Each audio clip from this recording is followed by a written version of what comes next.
Dans l'actualité de ce lundi 17 février dans les Hautes-Pyrénées, on reviendra sur les suites de la garde à vue de 2 employés municipaux. On parlera également de politique avec les élections municipales. Un tour du côté de la présentation des listes de Pierre Lagonel et de Gérard Trémège. L'actualité des municipales également avec les réunions publiques qui s'annoncent, l'actualité sportive, tous vos rendez-vous et une météo qui va alterner entre quelques rayons de soleil et la pluie pour ces prochains jours.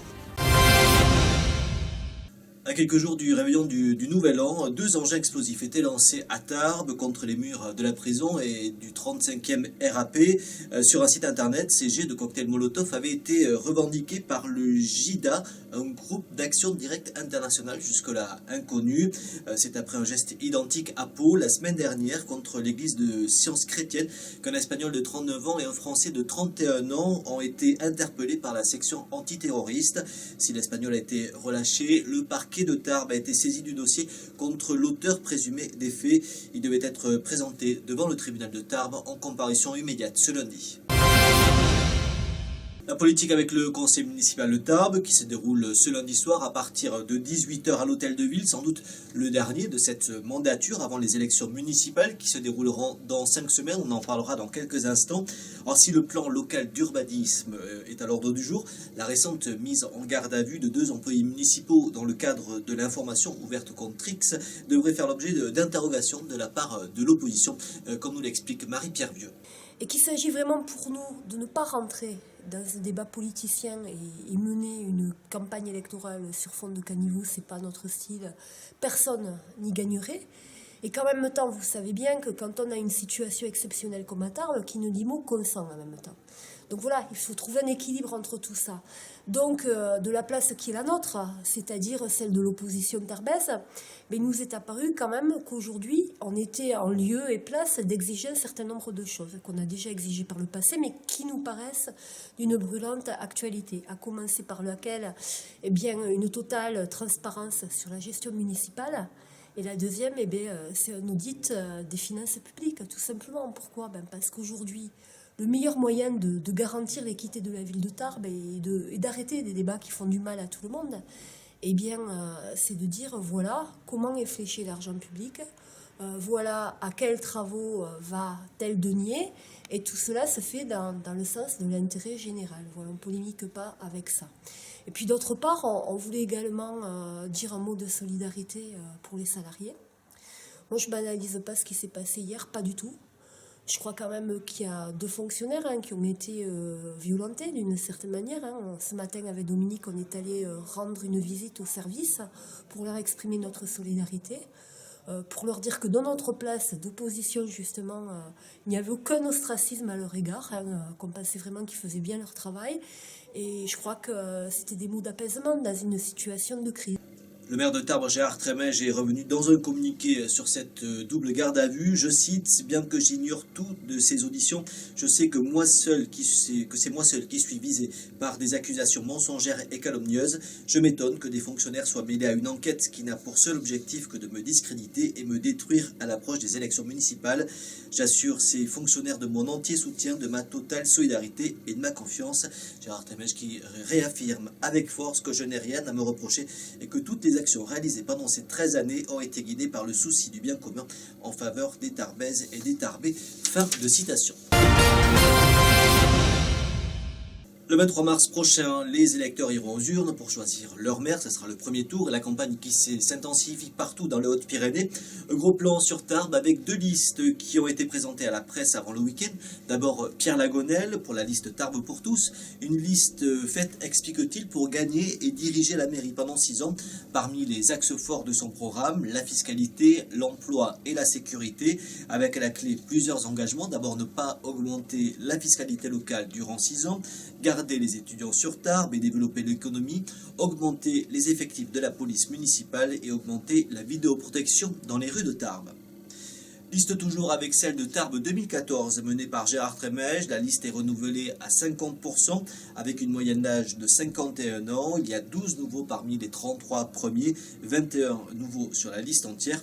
Le programme qui sera dévoilé au début du mois de mars avant d'être présenté à la population lors de la dernière ligne droite avant le premier tour. Un programme qui se fera dans la continuité de l'action de la majorité actuelle. Côté réunions publiques, elles sont nombreuses pour ces prochains jours. D'abord pour la liste de Gérard Trémèche, ça sera mardi à 19h au café Le Dauphin pour le 19h. Pour Michel Femme, la liste Ambition Nouvelle pour Tarbes, ça sera vendredi à 18h30, une réunion publique à la maison des associations de Lobadère. Ce sera la première pour la candidate PS-PRG. Et Marie-Pierre Vieux vous donne rendez-vous lundi prochain, lundi 24 février à 19h, à un café citoyen au bar Le Paris-Roubaix. Bien sûr, les porte-à-porte qui se poursuivent durant ces prochains jours. Une action de sécurité routière au collège Paul-Éluard à Tarbes. Les services de police et la préfecture se sont rendus auprès des collégiens de 3e pour rappeler l'importance d'une bonne conduite sur un deux roues, qu'on soit à vélo ou bien en mobilette. Des animations et des jeux ont été proposés à l'initiative d'un professeur de SVT du collège. Tous se sont retrouvés en fin de semaine devant la directrice de cabinet du préfet pour conclure ce rendez-vous qui sera développé dans tout le département. Donc déjà en premier lieu sur un vélo effectivement il faut être équipé, donc c'est pour ça qu'on a décidé effectivement avec l'éducation nationale de vous fournir un certain nombre d'équipements pour que vous soyez au mieux équipés sur les vélos. Et il y a deux accessoires essentiels, enfin on va dire qu'il y a trois accessoires essentiels. Il y a le casque qui effectivement n'est pas spécifiquement obligatoire mais qui peut sauver quand même la vie. Il y a le gilet jaune et le kit éclairage. Donc le capitaine Gerbet le dira bien mieux que moi concernant les obligations sur les équipements, mais en tout cas nous, la sécurité routière et le préfet en particulier va effectivement vous offrir les gilets jaunes pour que vous soyez équipés à minima. Alors le gilet jaune, il n'est pas pour vous, il est pour les autres en fait, pour que vous soyez vus. Un mot de sport avec quelques résultats du week-end et une nouvelle victoire pour le Tarbes Pyrénées Rugby. Le TPR qui recevait Bourgoin samedi soir, victoire 18-16 qui permet aux Tarbais d'accrocher la 6e place du classement de Pro D2. Rugby toujours avec la Fédérale 1, Bagnères qui s'offre une victoire à Lourdes sur le fil, 12-13. Lannemezan bat Oloron sur le plateau, 16-13. En foot, victoire de Pau sur Tarbes, 2-0. Lourdes revient de Golfech avec une victoire 1-2. En basket, une belle victoire pour l'Union Tarbes-Lourdes qui bat La Rochelle 70-64. Quelques rendez-vous à noter sur votre agenda. D'abord, la Maison de la Culture Occitane et l'association Parlem qui vont proposer un stage d'initiation intensif à l'Occitan gascon. Un stage qui est ouvert à tous et qui se déroulera du 10 au 14 mars à la Maison de la Culture Occitane qui est installée à la Loubert. L'inscription est de 35 € par personne. Les cours qui auront lieu chaque jour de 9h à 12h30. Toutes les infos par mail à parlem65@free.fr. Une avant-première Oméga CGR de Tarbes, c'est Pompéi qui sera proposé en 3D. Ce sera ce mardi à 20h et à 22h15. Je vous rappelle, votre rendez-vous chaque mercredi avec Ciné Tarbes, le magazine des sorties du Méga CGR de Tarbes qui vous est présenté par Steve. Et puis notez que la résidence de la compagnie L'Instant Précis au Paris à Tarbes se précise. La première représentation, ça sera ce mardi à 20h30. Une avant-première autour de Salinger. L'avant-première est à 5 € et chaque soir jusqu'à dimanche, vous pourrez voir en alternance l'une des deux pièces qui sera proposée toujours autour du même thème qui est la disparition de l'enfant. On termine avec la météo avec la grisaille qui fait son retour ce mardi dans les Hautes-Pyrénées avec des températures en légère hausse le matin. Fini des gelées sur la plaine, les Tarbais auront 2 degrés au réveil, 11 degrés l'après-midi. La pluie qui reviendra en soirée, elle sera présente mercredi, notamment le matin, avec un retour de la neige en montagne.